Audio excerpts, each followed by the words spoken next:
Ang kwento ng pagtubos, Kabanata 61, Pagpapalayan ng mga banal. Sa hating gabi na pinili ng Diyos na iligtas ang kanyang bayan. Habang ang masasama ay nanunuya sa kanilang paligid, biglang lumitaw ang araw, nagniningning sa kanyang lakas, at ang buwan ay tumigil. Ang masasama ay tumingin sa tanawin na may pagkamangha, habang ang mga banal ay namasdan ng may solemneng kagalakan ang mga tanda ng kanilang pagliligtas. Ang mga palatandaan at kababalaghan ay sumunod ng sunod-sunod. Ang lahat ay tila lumabas sa natural nitong kurso. Ang mga batis ay tumigil sa pag-agos. Madilim at mabibigat na ulap ang bumungad sa isa't isa. Ngunit mayroong isang malinaw na lugar ng husay na kaluwalhatian, kung saan nanggaling ang tinig ng Diyos na gaya ng maraming tubig, na niyayanig ang langit at ang lupa. Nagkaroon ng malakas na lindol. Nabuksan ang mga libingan, at yaong mga namatay na may pananampalataya sa ilalim ng mensahe ng ikatlong anghel, na nangilin sa Sabath, ay lumabas mula sa kanilang maalikabok na higaan, niluwalhati, upang marinig ang tipan ng kapayapaan na gagawin ng Diyos sa mga tumutupad sa kanyang batas. Bumukas at sumara ang langit at nagkagulo. Ang mga bundok ay yumanig tulad ng isang tambo sa hangin at naglabas ng mga gasgas na bato sa paligid. Ang dagat ay kumulo na parang palayok at naghagis ng mga bato sa lupa. At habang sinasabi ng Diyos ang araw at oras ng pagdating ni Jesus at ibinigay ang walang hanggang tipan sa kanyang mga tao, nagsalita siya ng isang pangungusap, at pagkatapos ay huminto, habang ang mga salita ay umiikot sa mundo.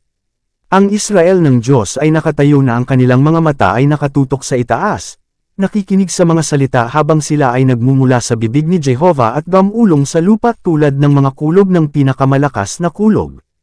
Ito ay napakasolem. Sa dulo ng bawat pangungusap ang mga banal ay sumigaw, luwalhati. Aleluya! Ang kanilang mga mukha ay naliwanagan ng kaluwalhatian ng Diyos, at sila ay nagliwanag ng kaluwalhatian gaya ng mukha ni Moises nang siya ay bumaba mula sa Sinai. Ang masasama ay hindi makatingin sa kanila para sa kaluwalhatian.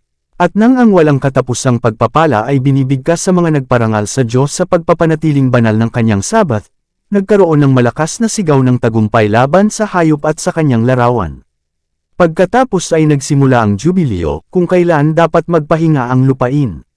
Nakita ko ang banal na alipin na bumangon sa tagumpay at pagtatagumpay, at pinagpag ang mga tanikala na nakagapos sa kanya, habang ang kanyang masamang Panginoon ay nasa kalituhan at hindi alam kung ano ang gagawin, dahil hindi maunawaan ng masasama ang mga salita ng tinig ng Diyos.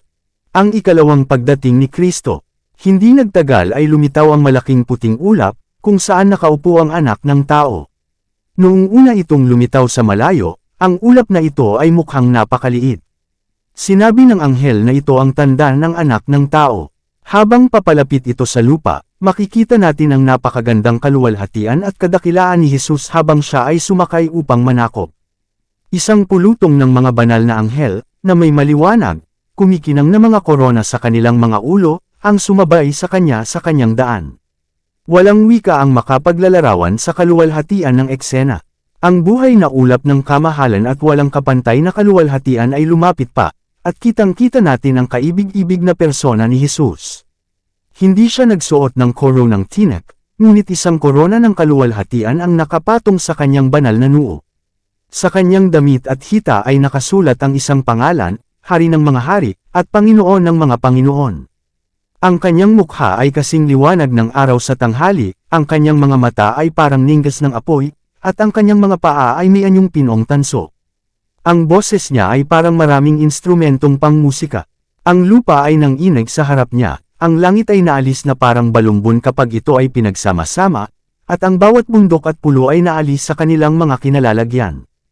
At ang mga hari sa lupa, at ang mga dakilang tao, at ang mga mayayamang tao, at ang mga punong kapitan, at ang mga makapangyarihang tao, at ang bawat alipin, at ang bawat taong malaya, ay nagtago sa mga yungib at sa mga bato sa mga bundok, at sinabi sa mga bundok at sa mga bato, mahulog kayo sa amin, at kami ay itago sa mukha niya na nakaupo sa luklukan, at sa puot ng kordero, sapagkat dumating na ang dakilang araw ng kanyang puot, at sino ang makatatayo?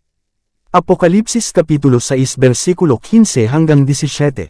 Yaong mga kaunting panahon noon ay wawasakin ang tapat na mga anak ng Diyos mula sa lupa, ngayon ay nakasaksi ng kaluwalhatian ng Diyos na nasa kanila.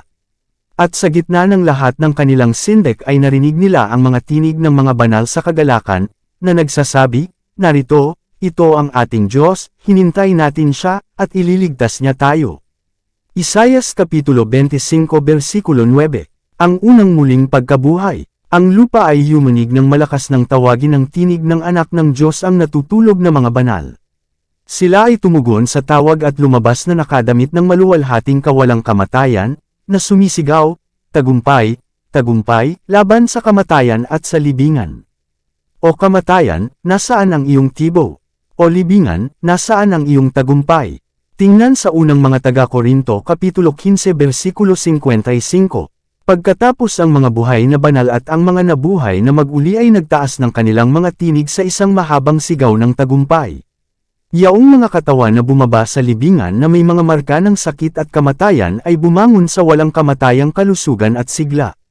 Ang mga buhay na banal ay nababago sa isang sandali, sa isang kisap mata, at nahuli sa mga nabuhay na mag-uli, at sama-sama nilang sinasalubong ang kanilang Panginoon sa himpapawid.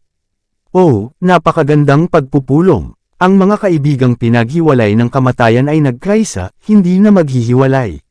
Sa bawat tagiliran ng maulap na karo ay may mga pakpak, at sa ilalim nito ay may mga buhay na gulong, at habang ang karo ay gamulong paitaas, ang mga gulong ay sumisigaw, "Banal," at ang mga pakpak, habang sila ay gumagalaw, ay sumigaw, "Banal," at ang pulutong ng mga banal na anghel sa palibot ng ulap ay sumigaw, "Banal, banal, banal, Panginoong Diyos na makapangyarihan sa lahat." At ang mga banal sa ulap ay sumigaw, "Luwalhati, Alleluia!" At ang karo ay gamulong paitaas sa banal na lungsod. Bago pumasok sa lungsod, ang mga banal ay nakaayos sa isang perpektong parisukat, kasama si Jesus sa gitna. Siya ay nakatayo ulo at balikat sa itaas ng mga banal at sa itaas ng mga anghel. Ang kanyang maringal na anyo at magandang mukha ay makikita ng lahat sa plaza. Dito nagtatapos ang Kabanata 61.